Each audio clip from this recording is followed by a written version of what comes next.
President Biden will go to the war zone tomorrow to show support for Israel. The president has already sent 2 aircraft carriers and has U.S. troops ready to deploy to the region. The trip comes just as Iran is threatening to widen the war if Israel invades Gaza. It's all part of the high-stakes brinkmanship between Israel, the United States, and Iran. Chris Mitchell reports.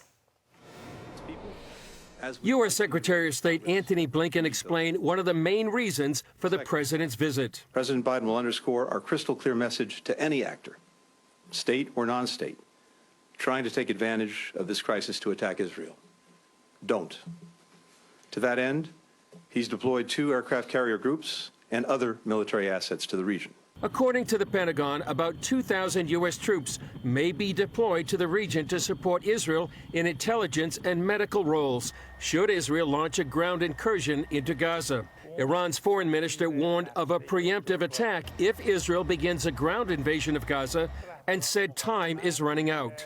If the limited and extremely tight windows of opportunity available to the United Nations and political actors are not used over the coming hours, opening new fronts against the Zionist regime is inevitable. The IDF tells CBN News Iranian-backed Hezbollah is slowly escalating the situation on the northern border. So there's the threat of that being, of the border heating up even further. Speaking to a friend of mine who was unable to come to work today because she was up until 6 o'clock in the morning. She lives in the north next to an artillery battery, and she was up until 6 o'clock with regular artillery fire into Lebanon. Things are hot and getting hotter. Security expert Ari Sasha says Hezbollah presents a much more formidable military challenge than Hamas. Hamas is the equivalent of AAA ball, the Toledo Mud Hens, and they're a good team.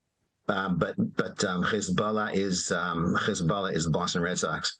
They're major league. They're near peer, I would call them. This as new atrocities are emerging from the Hamas attacks on Israeli civilians. Israel's foreign ministry released this footage of an autopsy of people burned to death by Hamas. I'm 31 years a forensic pathologist. I'm used to see dead people, but I never saw people that are conjoined together while they are burned, trying to hug each other.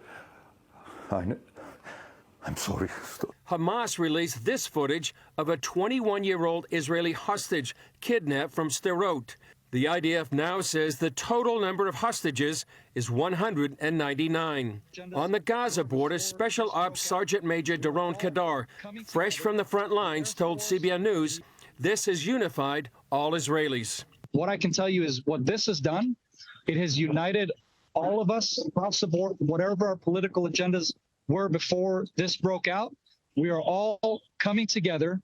The Air Force, the ground forces, the Navy, everybody is coming, and we're ready to do our part to defend our country and to stand shoulder to shoulder. Chris Mitchell, CBN News, Jerusalem. Well, joining us now for more is Danny Ayalon, the former Israeli ambassador to the U.S. And Ambassador, thanks so much for joining with us. My pleasure, Gordon. Always good to be with you. Let's talk about President Biden's visit. What message is Israel looking for? Well, I would say threefold. First of all, it's nice to have the solidarity of the United States, our best friend and ally. And I know, Gordon, you and your viewers have done so much for this great alliance, you know, on the basis of our Judeo-Christian beliefs. So it's solidarity. Secondly, is deterrence, as we've heard Secretary Blinken, especially deterrence against Iran and Hezbollah. And the third thing, which is not less important, is to build the region architecture after the war, because we cannot keep what we have seen. I mean, this is not another war. It's not just a war between countries or armies. It's a war between ideas. And we have on the one side of the divide the diabolical, satanic thinking and doing of the global jihad.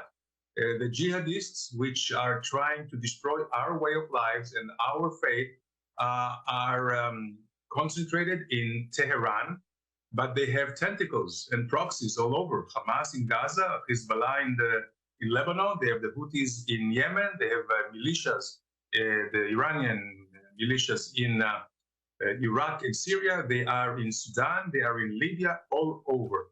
So this will have to be a new order. And I believe that the president, when he's here, he's not just coming to Israel, but he will also meet moderate Sunni leaders like the King of Jordan and the President of Egypt, who have a major stake of defeating Hamas and the global jihad, because they're after them in order to make one caliphate all over the Middle East and beyond.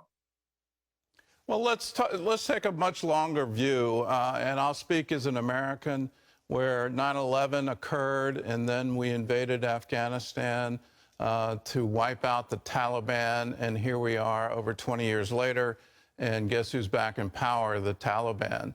Are you concerned that Israel can win the war but still continue to lose the peace?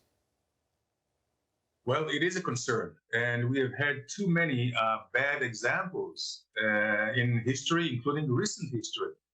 But this time we're determined to have a different outcome, not just on the military front and fields, but also in the political arrangement afterwards. And for that, we will need a political support from not just from the United States, but also from all our allies, NATO allies in Europe, all the Western countries, which should understand that the line in the sand is drawn now in Gaza.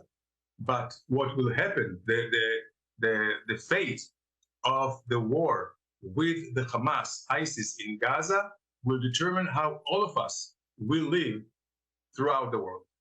I agree. I think we're into an enormous battle of ideology, and on one side you have an ideology that seems to be absolutely dedicated to death. There was a Hamas senior official quoted on October 8th. You know, it's just incredible, the timing. But he says that Israel loves life, and we honor our martyrs. That's what they want to be martyred for the sake of Allah. And you look at that quote, and how do you come against that kind of ideology? I mean, this is a time for the world to stand and say, no, we want to defend life. How do we do that on the world stage? Gordon, this may be the most important point, and thank you for raising that, because the short answer is unconditional surrender. And we cannot, there's no coexistence with those who wish death upon you, and they do not care for dying themselves. And by the way, they are very cowardly, because, you know, who did they fight in the first 24 hours when they were advancing and the IDF was still regrouping and was not there? Who were they fighting? They were fighting babies and old ladies and entire families who were unarmed. And it was devastating results, just like the Nazis back in 1945. So I believe that we should have the same sort of an end game as we had with the Nazis and as we had with the Imperial Japan back in 1945. That means unconditional surrender. And after that, you can rebuild the area, hopefully to the better of the population itself. Okay, well, it looks like it might turn into a much wider war. Iran is now threatening preemptive action. Do you view that as a threat, or are they actually going to go forward with it? Well, it is a threat. I think they are waiting in the wing, although I can tell you from observing the Ayatollahs, which took hostage the entire Iranian people. The Iranian people are basically very good and a peace-seeking country, but they took over. And there is an aberration of history the last 40 and so years of the Ayatollah's regime. But I observe that the Iranians are very careful about themselves. They are not confronting us directly, not so far. They will fight, Gordon, until the last Palestinian. They will fight until the last Lebanese or Syrian or Iraqi or Yemenite, the Houthis, but not themselves, although things may be different now. And I believe they were waiting to pounce on us. Were we to succumb to the surprise attack by Hamas in the south, I believe the plan was also to have Hezbollah joining in and maybe even Iran. But at this point, they have lost the element of surprise. Now we're concentrating all our operations in Gaza to take out Hamas. If Hezbollah joins, I believe that we have sufficient force to deflect that, and then when we're done with Gaza, take care of Hezbollah in the same way of unconditional surrender. And here we come again. Gordon, I want to thank you, and through you, the entire American people that on a bipartisan support come out to our aid. And the two strike groups, so the carriers of Gerald Ford and the Eisenhower carrier, which is coming now into the Mediterranean, the eastern basin of the Mediterranean off the coast of Beirut. They are enormous deterrents, and I believe that this may be hopefully sufficient for the Hezbollah not to act seriously, except all those skirmishes and all those provocations that they are committing as we speak now. Well, one of the concerns I have on the carrier group is, are we getting mixed messages? I think the obvious is to deter Iran from entering in, and that if they launch anything against Israel, there'll be overwhelming destruction at the other side. But there are 2,000 troops that were ordered to prepare for deployment on the coast and to help with evacuation. Is there any concern on Israel's part on that particular order? No, Gordon, and we have not asked, nor will we ever ask for Americans to fight for us. We do not need boots on the ground. What we see with the carrier groups is a real support, and mostly in, as I mentioned, deterrence, but not only that. In real terms, they have a state-of-the-art electronic warfare equipments on board, which can really help deflect incoming missiles, if they do, from Hezbollah and Iran. And the nice thing here is that basically Israel military and American military have been conducting live munitions exercises in the last few years, exactly for such a scenario. So the American missile defense and electronic warfare is pretty much enmeshed with the Israeli ones. So it's giving us another layer of support. You know, we have the Arrow, we have David Sling, we have Iron Dome. Your carriers have what is called the Aegis, with everything that they have on board. So it's another layer of support, which can, I think, save, if the moment comes, will save a lot of lives. And again, I don't think that we will need to see much more than this action by the carrier groups, and certainly not a full-ground invasion. Well, Ambassador, thanks for being with us. We stand with you. Hamas has shown us the face of evil. We will stand with you until it is absolutely eliminated. They have lost the right to exist. Hamas should be no more. And we stand with you. Thanks for being with us. Well, let's turn to the northern border. CBN correspondent Chuck Holton joins us now from northern Israel. So, Chuck, there's been some action on the northern border overnight. Artillery, what's going on? That's right. Not just overnight, but about 30 seconds ago, they fired a couple of rockets from Israel. This is Mount Hermon behind me, so we're just looking north is this way. And the rockets came from off to my left, went right over our heads and right into Lebanon and hit two targets literally just moments ago.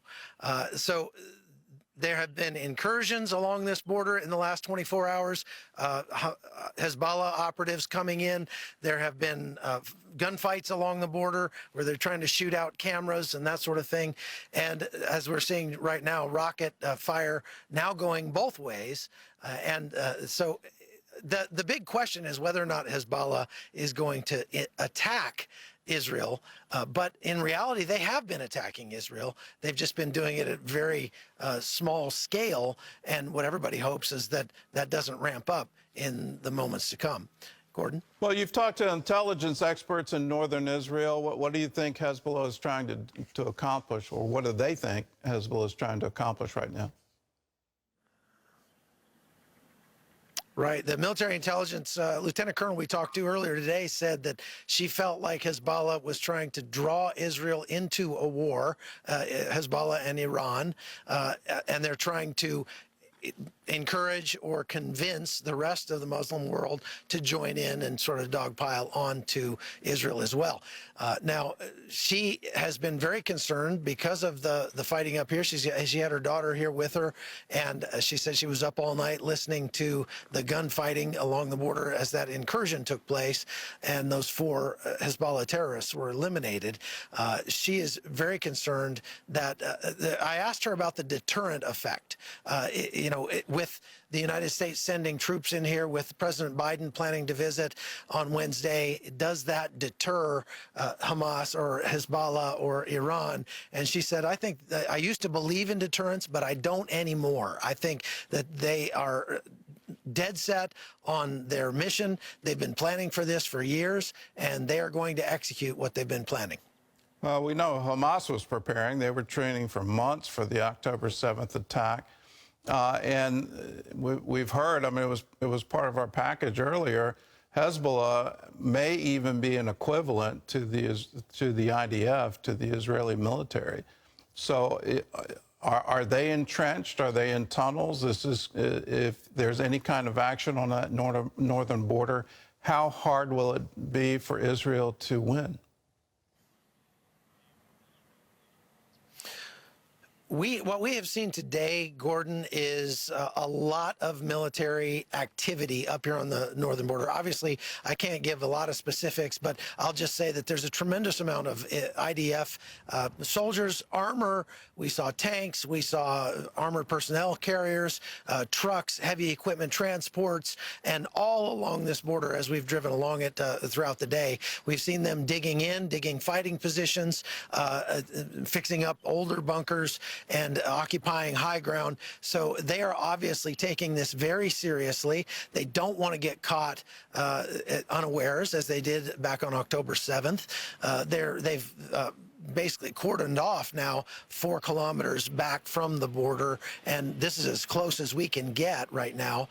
They even just came here a second before I went live and told us, hey, you guys need to put your body armor on because this place just got attacked an hour or so ago. And so obviously both sides are ramping up here. The real question is, does Hezbollah actually try something? And I think when we talked to that lieutenant colonel, she said you have to take your enemy at his word, and they've been saying all along they were planning to do this. They even released a video about it. They did a training exercise back in May of this year where they actually simulated breaking through the wall and murdering civilians inside Israel, doing exactly what happened on October 7th down in the south. So she said we just figure it's a matter of when and not if. All right. Well, Chuck, I hope you stay safe. And as I was watching you, I was wondering, where's your helmet? You're in a rocket zone, so please stay safe. Right here. Yeah. Get yourself in a safe place. Get out of the battle zone. And thanks for the insight. Thanks for being with us.